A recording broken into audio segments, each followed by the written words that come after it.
Welcome to Range World, the podcast where life, development, leadership, growth, intentionality, and experience come into balance right before your very ears. And now, here's your tour guide into Range World, the president of Get Life in Balance, Rain Kansman.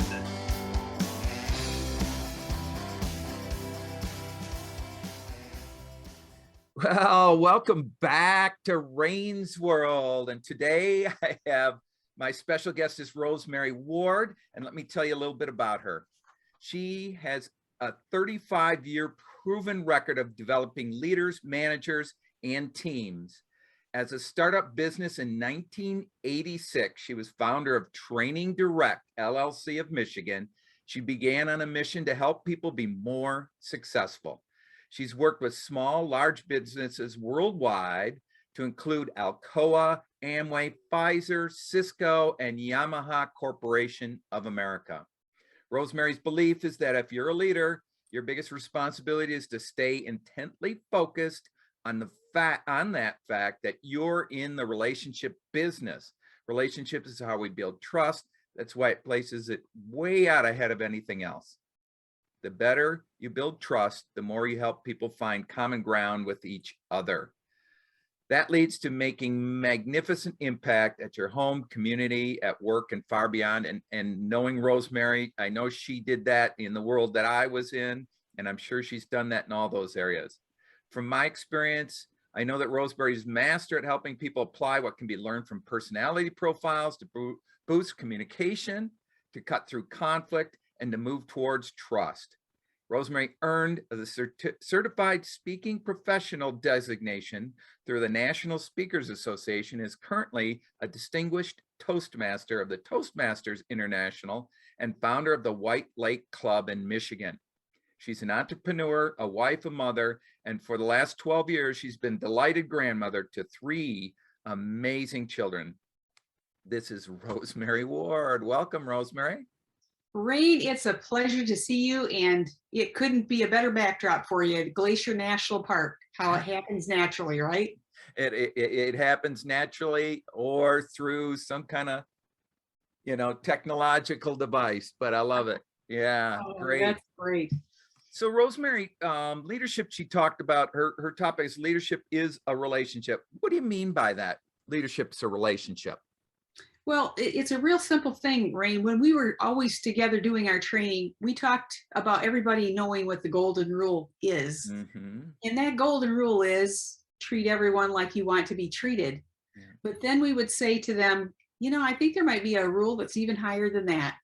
And they would agree that it was the platinum rule. And that platinum rule is all about treating people the way they want to be treated.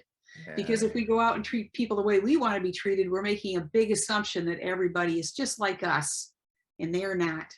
And we also need those other people that are not like us, who are different from us, because we come to the table with a certain set of relationship skills and talents and abilities. And really, we want people exercising the platinum rule because we need a plethora of people who have some different skill sets, ways of communicating, ways of getting things done, ways of seeing the world, so that we have real effective teams. So really, we want people to work on the idea of the platinum rule. And that's why when you mentioned personality profiles, that's why I got into that hard and heavy, and I got into that early on, and I integrated that into almost every learning design I ever did. So that would roll out across the company at a leadership level globally. Sometimes it was locally, wherever it was. But when we rolled it out, we were all about trying to help people collect themselves around a vision and align themselves and execute around that. And the bigger thing was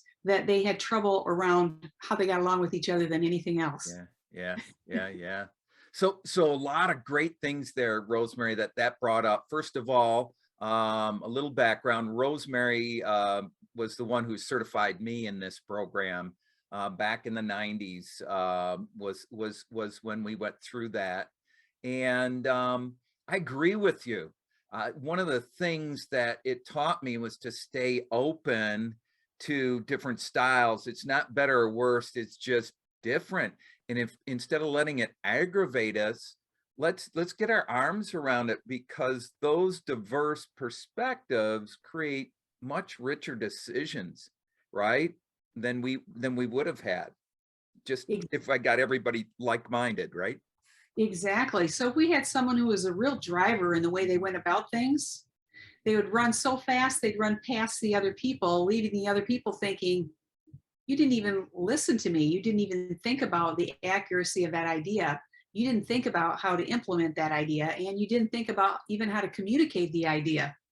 So in a group, you might have somebody that's driving straight away, but they miss all those other aspects. And if we walk it back just a little bit and use a personality tool of some kind to help us with that, then we start realizing, you know what? I am going to have nobody following me because they don't trust me. They don't trust me because I'm doing what I want to do the way I want to do it. But I never listen to somebody that talks about and is good at how to communicate that whole vision and that mission to people around us. So that's really what I saw constantly. And it had nothing to do with gender, race, socioeconomic background. It really had to do with differences in style, personality style. And some of the companies that I work with were like the company you are with, were very global, very diverse. And we didn't have to talk about diversity. The biggest diversity problem we had was the diversity of the pace versus the priority versus how detailed, how not detailed, how fast paced, how more moderately paced people were. That was the big hang up for people. And once we could get over that, we really could get on a track and get something done. So we saw things like the rollout of major medical drugs that were going to be hitting a market, and teams that couldn't get along on the way to getting that to happen, to you name it, rocket scientists that needed to figure out how to get along together and work with all of their suppliers, with all of their internal, external people, all their partners in their communities as well. So really it boiled down to me watching it come alive and living Technicolor, that the differences in style, the personality, were the big barrier, or they were the big breakthrough for people. Time and again. Yeah, and I totally agree with that.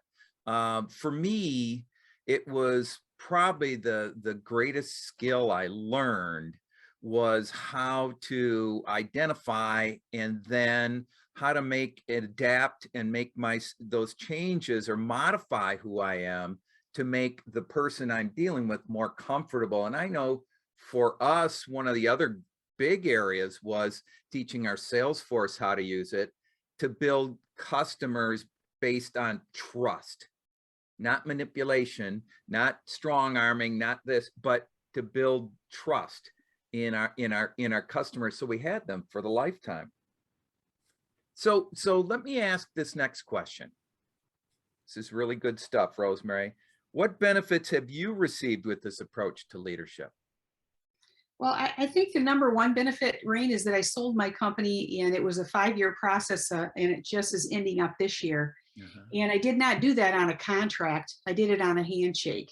Wow. And that is a wild thing to think about from two perspectives. Right. Number one, I would not have gotten paid at all. Had I had a contract, I could have guaranteed that, but I overwent that and just made sure that we didn't even have one. Because we didn't need one. We had such a trust-based relationship. And what I said to the new buyer is that, look, we have a company that may be changing in the background, and I'm not going to hold you to paying me for everything you owe me, because if they change course, I'm not going to stick you. Right. If the plan is different for the supplying company behind the business. So I just couldn't do it. I didn't have it in me to do that. And he said, well, I'm willing to take a chance on you. If you're willing to take a chance on me, why don't we shake hands? And I suggested actually first that we do that, just shake hands and not have a contract and figure it out one day at a time. And we did that over a 5-year period. So the end of the year on December 31st, because we had a relationship built over a period of 3 or 4 years, I just knew that that was the right way to do it. And you hear things like Warren Buffett doing contracts and signing on to things without what appeared to be much due diligence. It really had to do with the fact that he trusted the people and they trusted him. So you don't need a team of 55 lawyers to get something done. You Right. might have one or two, and you don't have pages and pages of documents Yeah. trying to cover every logistic known to mankind.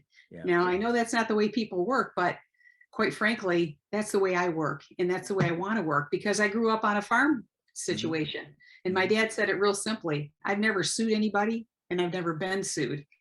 I think you should work your problems out without doing those things, because you're really in a relationship business every day of the week. So Yeah. our small business that I got to see grow from the ground up, and it's agriculture, so it really was from the Right. ground up. Right. That was a startup farming operation.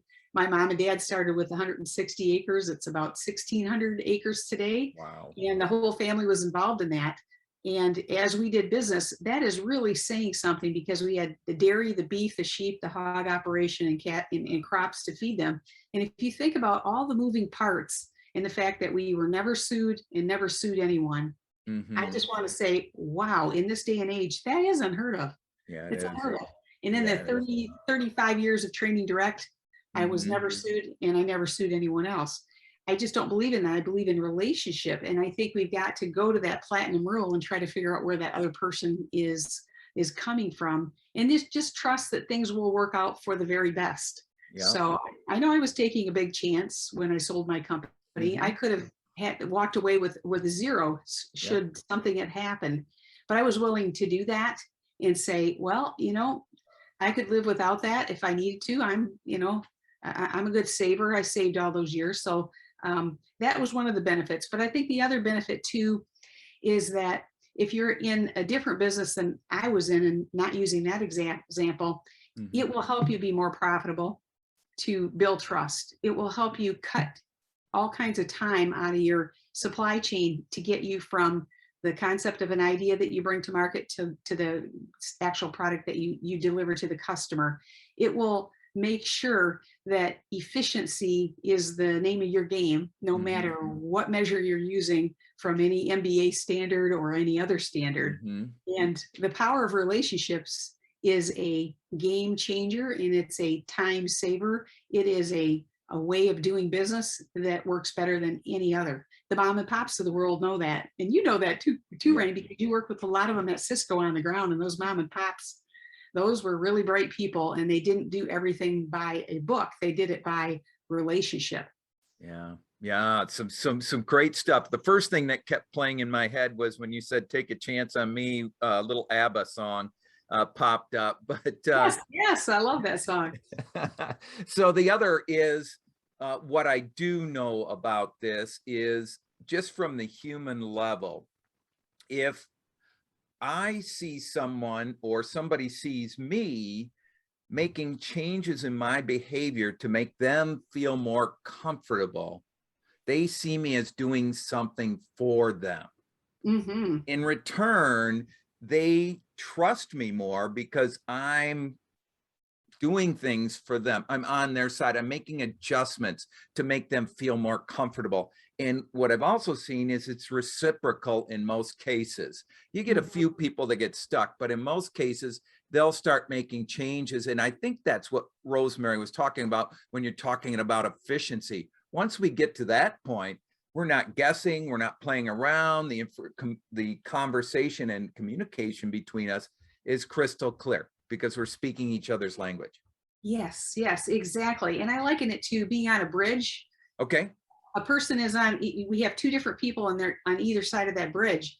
And you watch somebody walk up that bridge part of the way and the other person walk up the bridge part of that way. And then you're kind of doing a dance back and forth and making a connection that can't happen if people are way over and they're polarized on their side of the bridge and locked down onto, I'm doing everything my way. I see everything my way only, but I don't want to adjust to what I'm hearing on the other side. And I think that's what a relationship is. It's a continual adjustment of one person to the other.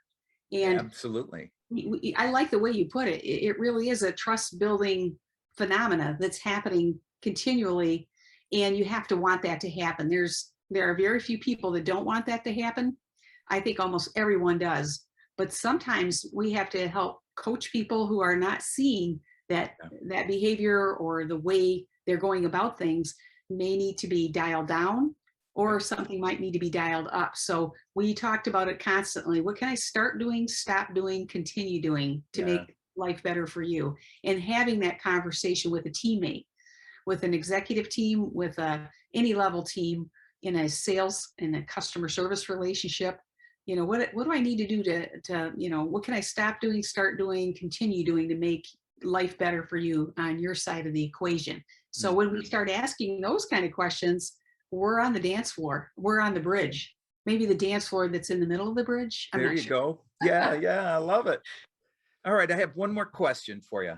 How do I learn to get better at this skill? Rain, I love that question. That is such a good question. My answer to that is trial and error. Okay. Because most of us can say we have failed at something and we've thought about it all night long, all day long, all night long. So that's the first one, being willing, trial and error, and being ready to try, willing to try, and knowing that sometimes you're going to fail and sometimes you're going to win. Okay. But if you take a personality profile, and I'm not espousing one brand or another, take any one that you can get your hands on, because it will start to show you, this is how I tend to be most naturally. And at the same time, there's a lot of information in that tool to help you see how other people are. And they're usually different than you. They see the world through a different set of glasses. So I would say that whether you're 14, 15 on up, start trying to find ways to take assessments that would give you information about knowing yourself and allowing you to know other people better, about how they are, how they think, how they tend to see their world. That's a big part of it. And then there are usually communication strategies built into that tool that help you to figure out how to really work with somebody that's really that driver or that influencer or that steady or that conscientious person. So, you know, if you're working with a person that's asking a lot of what do you need me to do, or what does this do for me, they might be more of the driver. If they're asking the who questions, they might be more of a people person, an influencer type person, or a steady might want to know, how does that work? What's the system? What's the process? They're process people. And what about the people who ask why? And they want to know lots of detail. So if we work to answer those kinds of questions for other people as they have them of us, then we usually have a better connect point than we can believe, and faster than we can believe. So I think that's the way to get started, is take the assessment, be willing to fail at it and know that you will from time to time, but also be willing to experience those victories along the way, because you'll see them and you'll be proud to know that you can make the adjustment. And that's the portion that we call emotional intelligence. Yeah. Yeah. When you make that, when you make that that effort to reach across that table and say to somebody, or speak to that person and say, what can I do better? How can we connect better? What do you need from me? What should I start, stop, or continue doing? If you're the first one that makes that move, wow, you're going to see the element of good things happen out of that. Oh, I couldn't agree more. One of the things that I loved, so two things. One, Rosemary's absolutely right.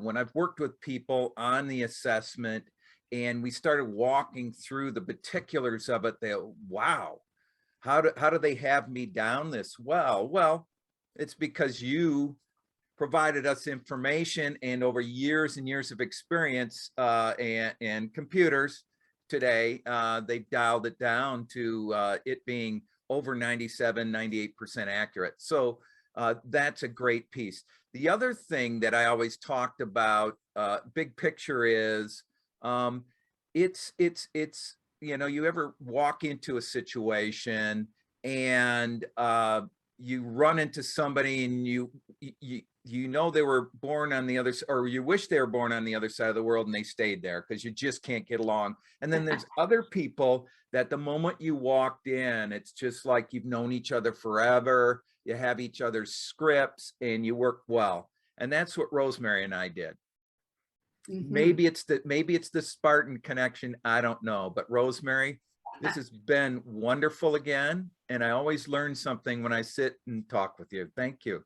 Thank you, Rain. Well, you know what? You're one of my original clients, and that is saying something. I met you early on in my career and your career, and we're still friends, and we were helpers to each other along the way in different capacities throughout our careers. So Yep. I treasure that, I value it, and I thank you because you exhibit leadership every day. It comes right out your pores, Ray. So thank you for working hard at it, because I know that for you, it's just been a lifelong study and a joy and a delight, and it sure has been for me. Thanks for having me with you today. It's an honor. Absolutely, Rosemary. You take care. Thanks. All right, thanks, Ray.